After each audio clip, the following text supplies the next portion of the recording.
It was supposed to be another slaughter.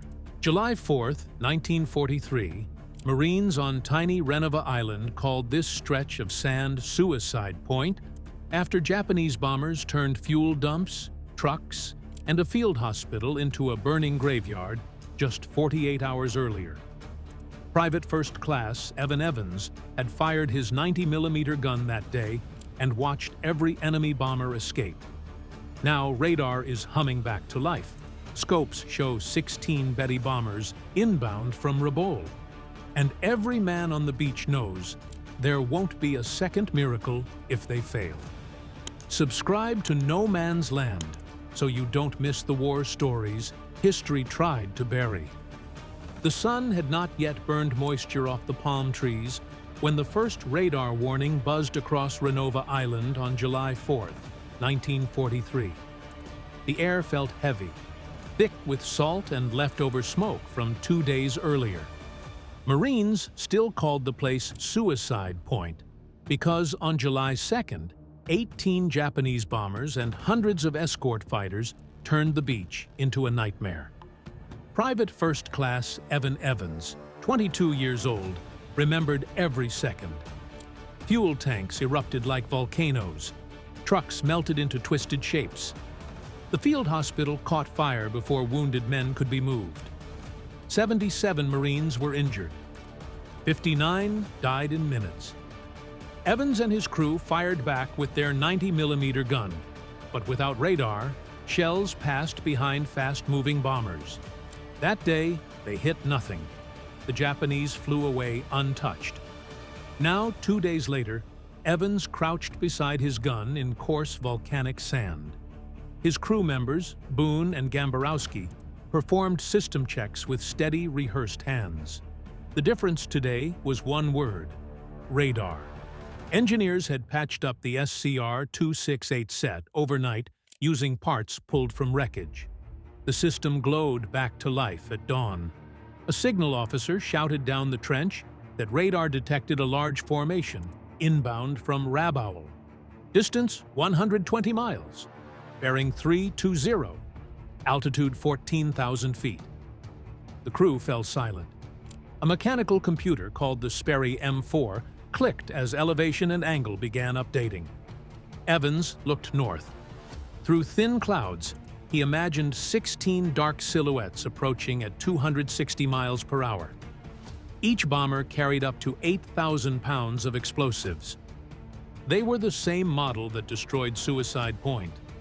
No one said it, but every Marine understood this was a second chance, and maybe the last one. Renova was the only anti-aircraft barrier protecting the artillery that supported Army forces across the channel on New Georgia. If the Japanese hit the guns again, the whole invasion would stall. Evans tightened his helmet strap and rested his hand on the breech lever. He had trained for years, but never tasted redemption. Today, he intended to. At 8:45 hours, the SCR-268 radar began sending rapid updates. Each 30 seconds, the operators called out changes in altitude and speed. Formation splitting, half turning west, main group still inbound on Renova. The air raid siren started its long scream across the camp. Men sprinted for foxholes. Supply crews dropped crates. Mechanics slid under trucks. The island went from full motion to total silence in one breath. Except at the gun pits. Evans and his team stood upright behind their 90mm M1. They did not hide. Anti-aircraft crews did not get cover. Their job was to stay in position and fire until either the enemy left or they were killed. The gun weighed 9 tons, built to throw 24-pound shells into the sky at nearly 3,000 feet per second. In training, Evans could load and fire every 3 seconds, but training never involved bombers diving toward him. Boone stood ready at the loading side. Gamborowski handled fuse settings. The fuse setter allowed detonation time adjustments down to half-second intervals.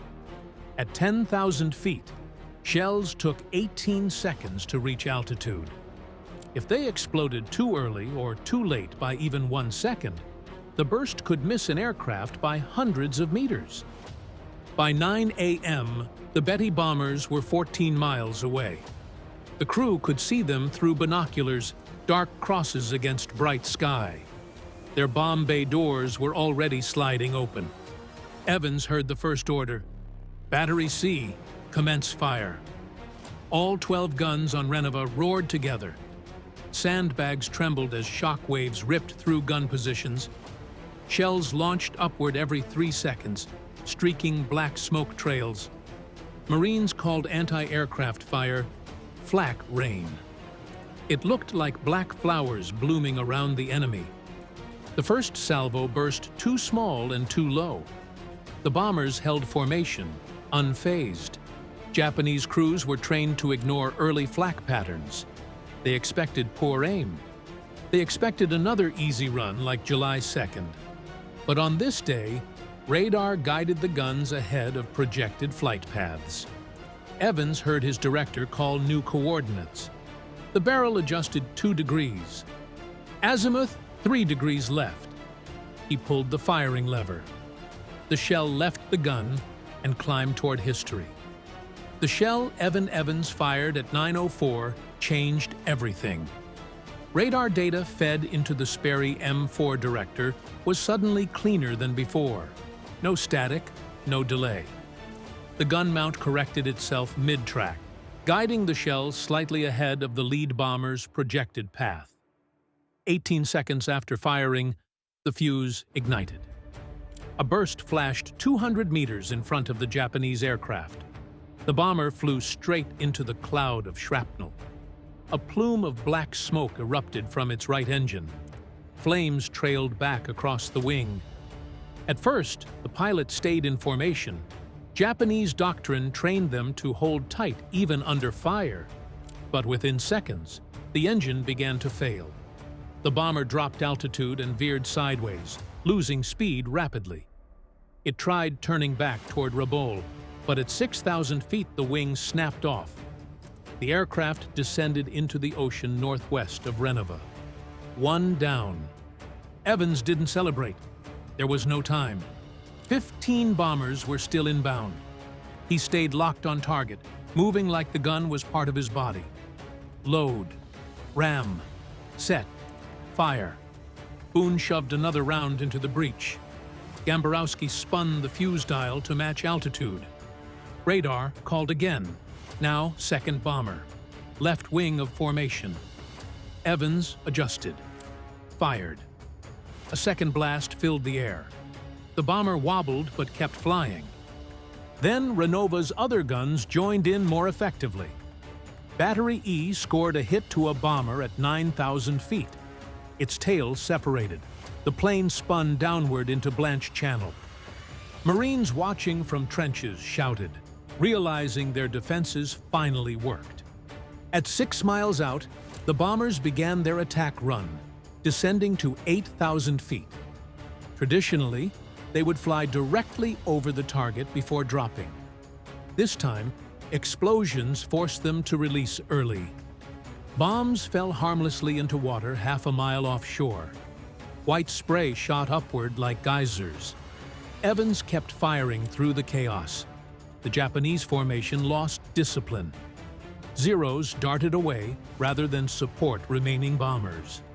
In under 4 minutes, 3 enemy planes had crashed. Renova wasn't a weak point anymore. It was standing its ground. The sky above Renova was now thick with black plumes and falling metal. At 9:07, the remaining bombers were scattered across the sky, abandoning the tight V formation they had maintained since leaving Rabaul. Their early confidence had turned to panic. One aircraft dumped fuel to get more speed. Another climbed in a desperate attempt to escape the flak zone. Evans saw it through the haze, scoring a clean line across the clouds. But higher altitude only made it an easier target for calibrated guns. Radar updated at 30-second intervals, and the Sperry director corrected faster than human eyesight could track. Evans elevated the gun, took a breath that tasted like metal dust, and fired twice in rapid succession. The first shot passed above. The second detonated 50 meters below the aircraft's belly.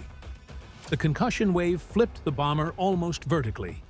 It entered a flat spiral and vanished into the jungle on New Georgia Island. 4 down. Evans could feel heat radiating from the barrel. His hands trembled from the vibration, but muscle memory took over. Load, ram, set, fire.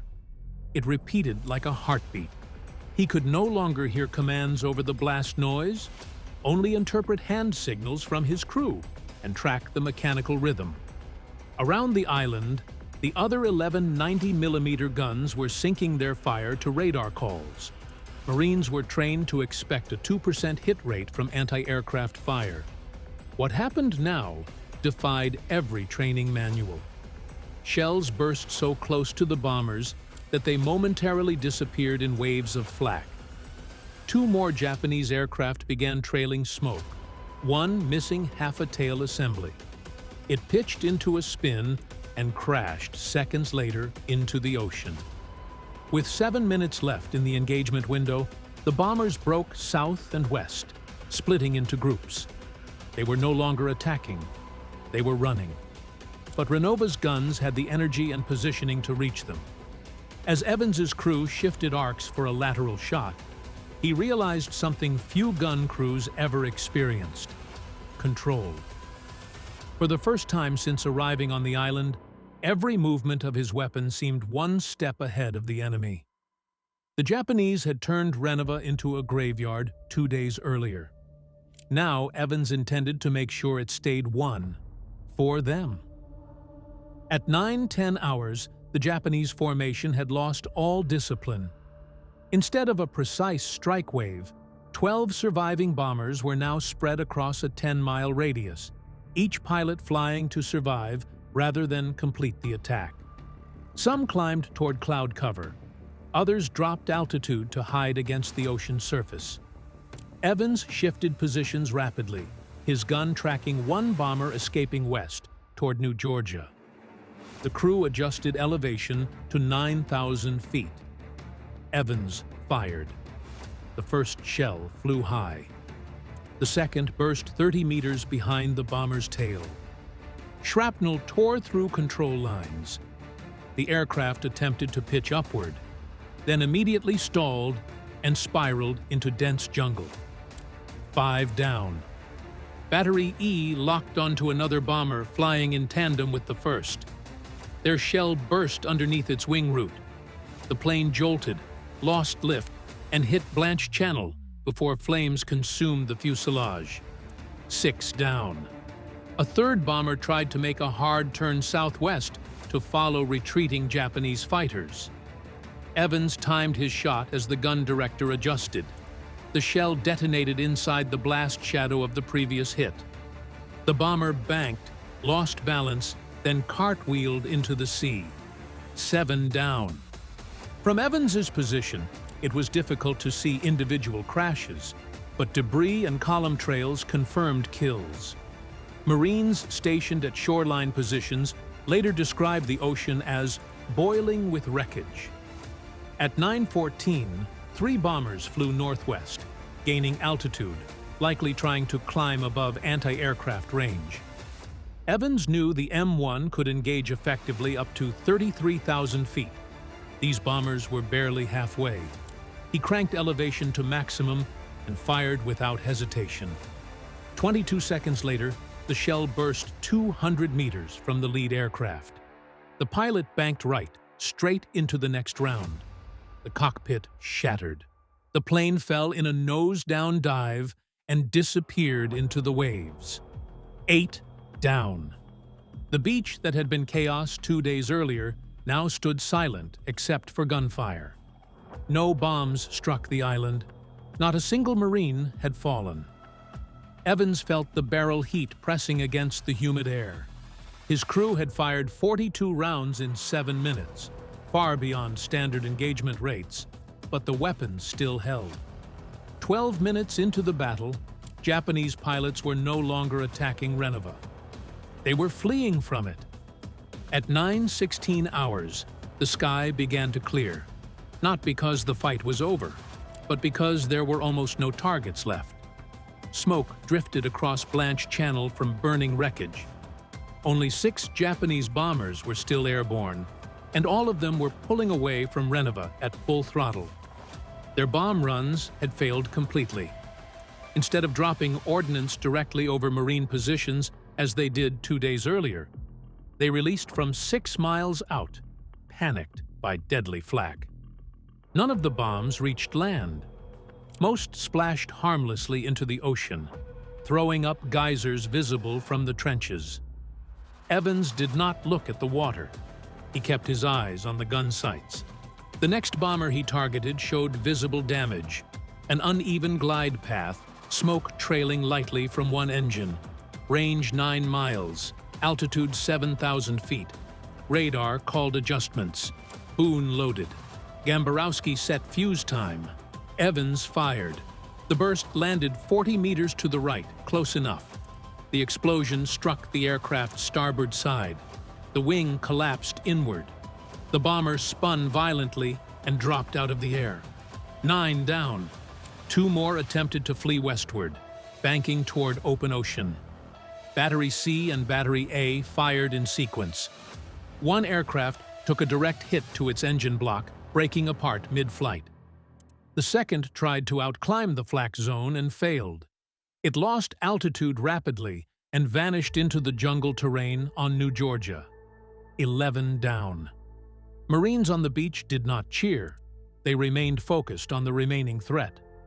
The crew's movements had slowed slightly from fatigue, but discipline held firm. Evans could taste gunpowder in the air. His ears rang so loudly that he now relied mostly on visual signals and radar markers rather than voice commands. One bomber remained close enough for an engagement, heading north at high speed, attempting to climb beyond gun range. It was at 14,000 feet and rising. Maximum range shot. Evans locked his sight, elevated the M1 cannon to near vertical, and fired. The shell climbed for nearly 22 seconds. At detonation, it burst 300 meters ahead, too far for a kill, but close enough that the pilot broke formation. The final bombers escaped toward Rabaul, damaged and burning. Evans lifted his hand from the firing lever only when the ceasefire order echoed over the radios at 9:32. 27 minutes. 88 shells. 0 Marine casualties. 0 bombs striking Renovo. 12 enemy bombers destroyed. A new record. And the day Suicide Point died. When the guns finally fell silent, the quiet felt unnatural, almost oppressive. After nearly half an hour of sustained fire, the sudden absence of thunder made Renovo's shoreline seem frozen in time. Evans stepped back from the cannon, his ears ringing so loudly it sounded like the world had gone underwater. Boone collapsed beside the sandbag wall, breathing hard. Gamborowski leaned against the ammunition crate, sweat streaking through the dust on his face. None of them spoke. Their gun, Battery C, Gun 3, had fired 53 shells in just 27 minutes, more than any other position on the line. They all knew something extraordinary had happened, but adrenaline still kept the truth at bay. At 9:35, Lieutenant Colonel Shire appeared among the gun crews, walking slowly down the battery line, counting wreckage trails and marking impact locations. His expression shifted from disbelief to grim acknowledgement. By 1000 hours, confirmed visual and radar analysis verified that 12 bombers had gone down, 12 out of 16, a 75% kill rate. Later, after more recovery data, the true number rose to 12 out of 16 within direct engagement, and 14 that never made it back to Rabaul due to catastrophic damage. For anti-aircraft artillery, even 2% hit ratio was considered effective. They had achieved nearly 14% lethality with ground-based flak alone. This, Shire muttered to another officer, was not a defense. It was an interception. Meanwhile, on the mainland, salvage teams began retrieving debris washing ashore. At 11 o'clock, sections of a Betty's engine cowlings were found 5 miles west of Renova. Oil slicks covered the surface. Marines watched as fragments of wing surfaces drifted past, one with the red sun insignia still visible. Not a single American fighting position had been struck. Not a single casualty reported from the engagement. It was unthinkable. But numbers couldn't measure everything. Some Marines reported hearing distant cries from crew members who parachuted into the water only to disappear beneath the waves. Others chose not to look. Evans didn't move from his position for nearly 10 minutes, staring at the sky where flames still hung in floating trails. That morning, a beach once called Suicide Point had become something entirely different. A turning point in air warfare, and a place Japan would never fly toward in daylight again. By the afternoon of July 4, 1943, Renova Island was no longer just another landing zone. It became a case study, something U.S. commanders would use to rewrite air defense doctrine across the Pacific. Orders came down fast. Admiral Halsey demanded full reports, technical breakdowns, gun crew procedures, radar settings, time fuse angles. Every movement Evans and his team made was documented in detail. Shire sat through the night writing the after-action summary by lantern light, while radar operators and gunnery engineers recorded how they integrated the SCR-268 radar with the Sperry M4 gun director. What they had done was groundbreaking, pairing technology designed for optical tracking with a radar system damaged just days earlier. They created a method that wasn't in the manuals. It worked anyway. The report reached Pearl Harbor by July 6th. Senior officers couldn't believe the numbers. 12 bombers destroyed, 88 shells fired, 0 bomb hits on the island, 0 Marine casualties during the engagement. U.S. Naval Command immediately circulated the procedures to every defense battalion across the Pacific. What Evans and his team had done became the new standard. Training exercises were updated. Commanders started urging crews to rely on radar first, mechanical aiming second. The change improved overall anti-aircraft kill ratios theater-wide by nearly 40% within 2 months. The Japanese reacted too. Reports from the 4 surviving bombers reached Rabaul by late afternoon. Their message was simple. Renova had accurate radar. It could track through clouds. It could predict bomb flight paths. It could strike bombers mid-run. By July 5th, Japanese pilots switched to night raids from high altitude. They avoided daylight like it was a death sentence. July 4th had done more than protect Renova. It had forced Japan to abandon one of its most effective air tactics. And because they could no longer attack American beachheads directly, U.S. artillery batteries across the Solomons operated without fear. Munda Airfield fell a month later. That victory opened the door to the northern push toward Bougainville. Some historians later said Evans's gun crew didn't just win a battle, they helped unlock an entire campaign. But none of that felt real to the Marines on the ground. While reports moved up the chain of command, Evans and his team were still sitting beside the gun, watching heat rise from the barrel like steam off a forge. They weren't thinking about strategy, history, or doctrine. They were just trying to understand what they'd done and how many men had died because of it. Night fell over Renova Island like someone slowly dimming a lantern. The heat from the afternoon still clung to the air, mingling with the metallic scent rising from the gun pit. The Marines sat in silence. Not because they were ordered to stay quiet, but because none of them knew what to say. They had done their job. They had performed beyond expectation. Yet victory brought a heaviness that no one had prepared them for.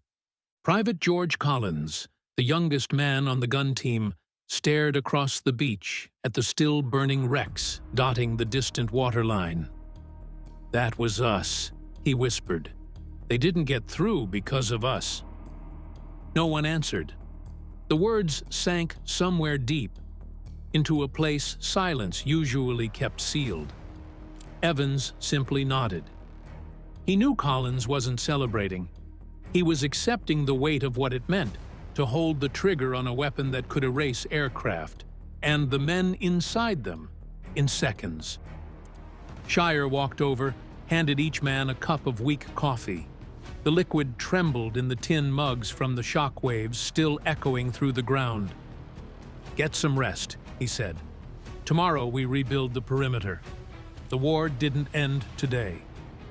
But even as he spoke, he understood that July 4th, 1943, had changed something. They weren't just gun crew members anymore. They were guardians of a turning point. Later that night, Evans sat alone next to the gun. He rested his hand on the steel carriage, still warm to the touch. In his after-action journal, he wrote, "Radar found them. Math caught them. Fire broke them." He paused, then added something more personal. "No one will understand what 27 minutes feels like unless they were here." He was right.